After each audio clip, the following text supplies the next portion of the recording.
Hi, I'm Mike. And I'm Noah. And this is NFGeeks. All right. Well, Noah, we're going to do a sort of a recap debriefing of our epic soap opera, Super SJ Full Force Attack Go. Go. And kind of talk about, how we felt about it, what happened, what our thoughts were, all that stuff. So I want to say two things right off the bat. So first of all, I want to say thank you for your participation in our epic. I know I like beating the crap out of you with the baton. I know. Right, a lot of aggression. I really, in the second part, no, not in the second part, the part where you're like, you come up and look and try to get people to help you. Oh, the escape. I would have loved to have had something so I could do taser. I know. That would have been funny. If I could have figured out how to do it with special effects, I would have. But anyway, I'm really grateful because I know that was very hard and it's not easy for you to do. And also, too, you're welcome. What was great about it is that we were sort of like any good comedy. We were promoting typism and also going against it at the same time. So we were sort of validating the stereotypes of SJs and all that. But at the same time, Noah, you were actually being creative and acting and what people don't know is that a lot of the things that Noah says in it are ad-libbed lines.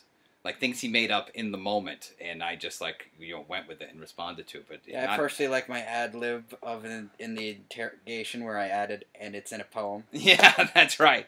I didn't know he was going to say that at all. So it's usually in poem form. That's right. So there's a lot of good stuff in there. So I'm really grateful. And so so that shows that it also invalidates the stereotype. SJs and NFs can't get along, but you and I did that whole thing together. Yeah. We put it together. We put up the props. We practiced. No, you need to do this right. Well, you were doing it, so you were acting like you were at a funeral or something. Like there was no joy. I was nervous. You had no fun. It was just totally. I had fun. I was just nervous. Yeah, ISTJ fun. I'm having fun. Ginger ale. So, all right, but anyway, I'm grateful. You did a good job, and it was kind of fun to do it as father and son, I think. So that's item one. Item two is I just want to briefly explain how I concocted this thing, and you can comment on it too. I was, I had a couple weeks ago, I had this controversy with the channel, and people were giving me a hard time. And people were actually, first of all, I was accused of being a chauvinist and a misogynist and all sorts of horrible things. And then I was accused of being a typist, meaning somehow this is sort of Myers-Briggs racism that exists. I'm going to have to do another episode just about that. But I was on my bike, as you know. I was biking, and I was thinking to myself, my God, this is insane. This is almost like I committed crimes against Myers-Briggs. And then I was writing, and I just said to myself, what's going to happen next? The SJ is going to come and arrest me?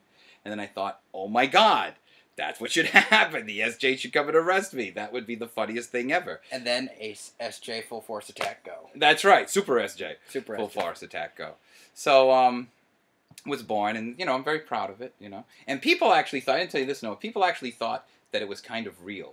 Not that you were really doing it, but this was the end of NFGeeks, and NFGeeks now would be all about this stuff. See, and it was the end of NFGeeks. That's why I thought we shouldn't have done it, because then people would be freaking out like, oh no, NFGeeks is gone. I know, but that's okay, but you know what? That's funny, because that's okay. Aren't you just laughing at their, sadness, in a way? Kind of. It kind of reminded me... Does that make you a douche? Well, NFs can be douches, too. Please, that was the main thing in the video. I was being accused of being a douche. If you remember correctly. That was one of the charges. All right, no, but it's kind of like in the early 30s, I think it was 1932, 33, Orson Welles did this radio, it might have been later, but he did this radio version of War of the Worlds, where he did it like a radio newscast.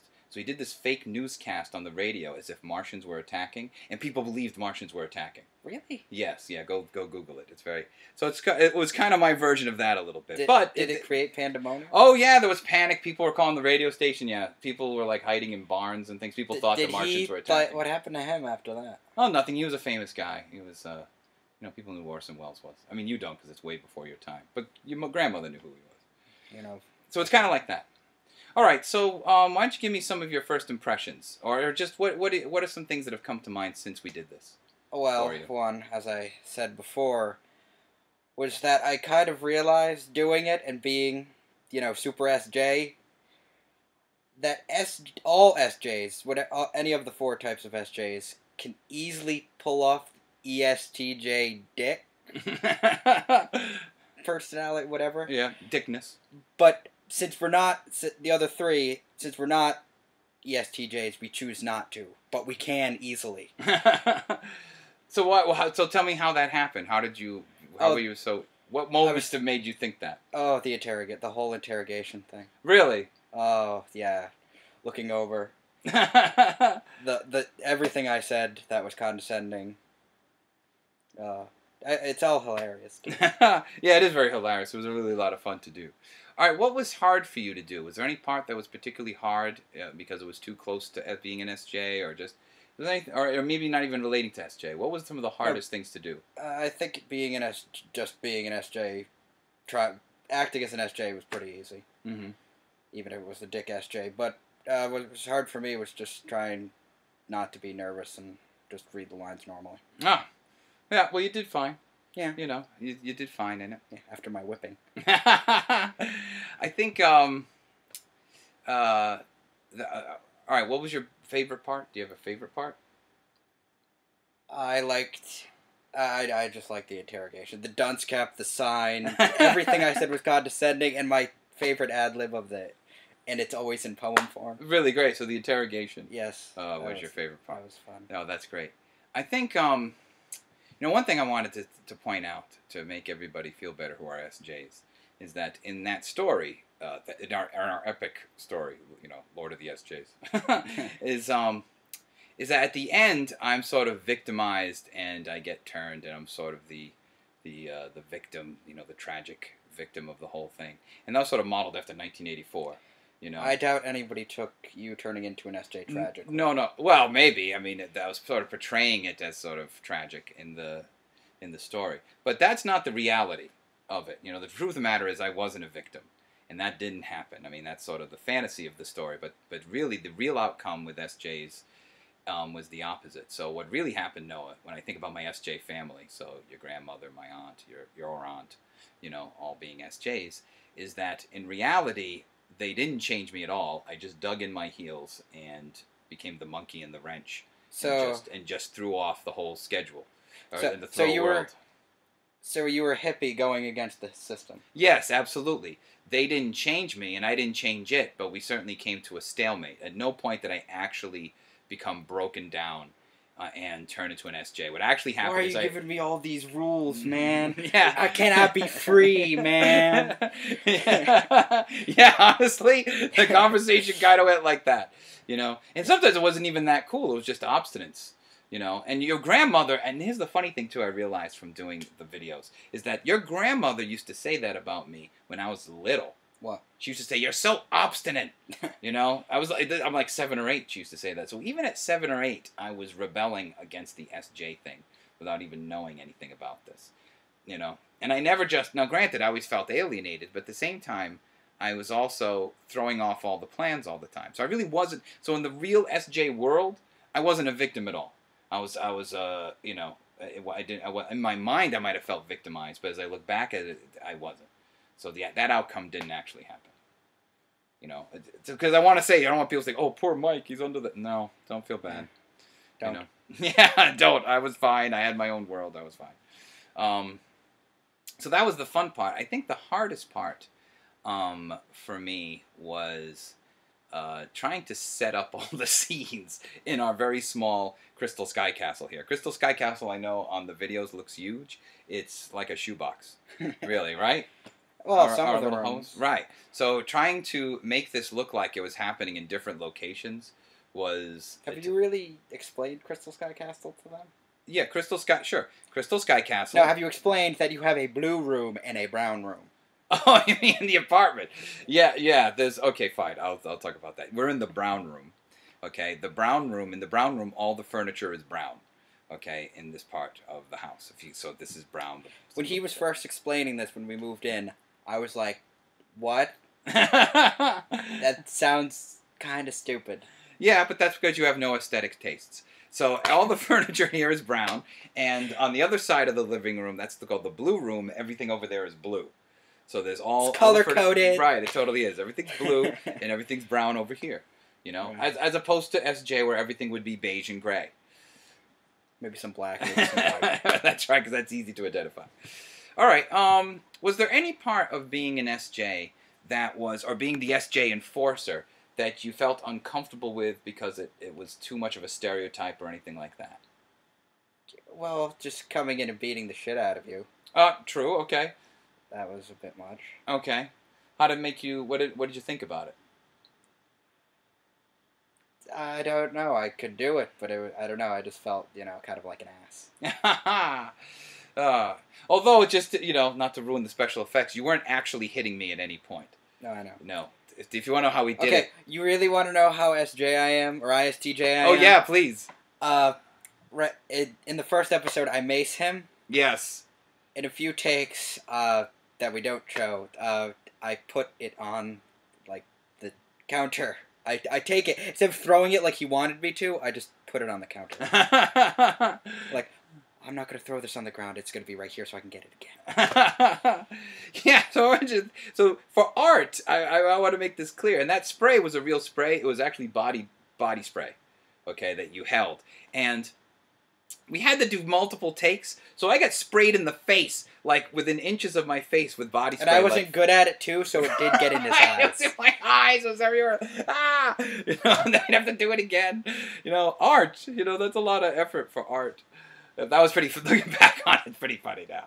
You gotta do it again. That was funny. I think the hardest part for me, I think was I don't trying not to hit me. No, I wasn't trying to hit you, but I think the hardest part for me was wanting you to do it, wanting you to be in it, but also understanding at the same time that you're an ISTJ and that this is a lot harder for you to sort of be performing than it is for an ENFP, which was nothing. So, for example, everything I say in the whole episodes are not written down. There's no written dialogue for me. I actually made up everything as it's happening because I can do that. So I kind of felt bad that this was very hard for you, and you were very dutifully trying to, as a good SJ, trying to listen to your father and do it. But at the same time, yeah, I was like a crazy director. I was like Francis Ford Coppola on Apocalypse Now, just losing my mind, making these things. And I should say too, Noah, we should tell them we've done other things like this before. This isn't the first time we've done this. Noah and I have done other little films for fun throughout his life. There's an Aladdin puppet show. Doing more. Yeah, absolutely. We have a whole series of things we want to do. So Noah and I have been making these creative things where he has been dutifully doing it. It's come out great, but in the meantime, I yell at them the whole time. Right? That has been There's literally a scene in the Aladdin one where it's a right puppet after show. Right after you yelled at me, and I'm doing the scene, and you took this take, but I'm trying not to cry. I'm trying not to cry. It feels so shitty that you yelled at me. I'm trying not to cry during the scene. And be, doing this the way you want. I'm so sorry, Noah. I'm so sorry. Okay, but you know what? Somehow we got to transfer that puppet show to, it's on a tape. We have to transfer it to... Part 1, Part 2, right, to YouTube, because, honestly, you do a great job in that one, too, with the puppets. I mean, honestly, you're top-notch. It was just me doing it, too, Yes. Well, you and your cousin. Right. No, in that scene, it was just me. Right. So... Do you remember what scene it was? Yeah, I have, this blue character and this green character, and they're talking to each other, but I'm not being loud enough, and... This takes a couple of takes, and you yell at me, and then I finally do it. But I'm trying not to, Oh, no. Oh, no, I had no idea. This was a long time ago. This was 7 years ago. This was, wow, you learn something new with family all the time. All right, so, okay, so now that it's over, it's done, do you think you've learned anything at all from any of this? That if you ever really become a director, people should watch out. I don't know about that. What have you actually learned? I mean, okay, fine, you learned that. But what have you learned about being an SJ or any of that stuff? That we're usually very much stereotyped as being rule-enforcing dicks, but in reality we're not. Sure. I would say that's true. Especially since we were able to do this thing together. I think the thing I learned is that SJs can be a part of the creative process and can make something creative happen. And normally you wouldn't expect that of SJs. The stereotype is that, you're too bored or boring, or especially an ISTJ. Yes, you're either too boring or you're too involved in, doing your taxes in a cubicle to ever even be bothered doing this. Or getting milk. Yeah, or getting milk, that's right. We're going to talk about that in a little while. But even in spite of that, you were able to be part of the creative process and contribute. So, for example, the title is Noah came up with that title. I was going to do the stupid sort of 1950s When SJs Attack title, because that's a lot of sort of sci-fi and horror movies had that. You know, when worlds collide, when the ants came, and, you know, things like that. And what I liked about your title is that, and this shows your interests, it sounded like an anime title. And probably that's where it came from. An old anime title. Right, but it sounded like something out of anime. And I loved it because, you know, anime titles have an absurdity to them when they're directly translated. So to me, it sounds like an anime title, and that makes me laugh. And you came up with that. So SJs can be part of the creative process. It just takes a while. Yeah, and some yelling. Apparently. All right, good job, and tears. Noah. Yeah, sure. Well, you know, art. No, you have to sacrifice for art.